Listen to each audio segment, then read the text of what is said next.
Mental health patients can suffer restrictions on their right to work, to education, and even to the highest attainable standard of health. PAHO and the Inter-American Bank are working with this country to ensure that a mental health policy eliminates tendencies which can lean towards stigma and discrimination. We have more from Marie-Therese Bernard. Mental health is not something out of which a patient can snap. Those were the words of the Minister of Health, Terence Dialsing, at a consultation which focuses on the national mental health policy.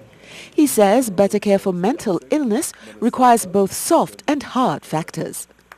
It's going to require a process of identification of those with mental health disorders, management, maintenance, follow-up. And those are the hard skills. But you know what soft skill we need? Is an E word. Empathy. You have to bring a lot of empathy. The minister says with this in mind, he's working toward appointing a new position of National Mental Health Director. The chosen candidate, he says, will move toward his long-awaited goal of taking mental health care from a centralized place to the community setting.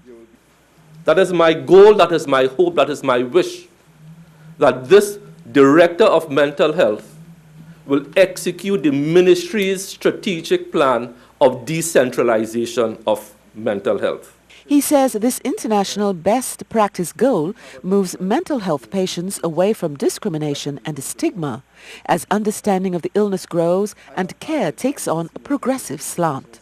Mental health is not something you snap out of, is not something you get over with a good night's rest.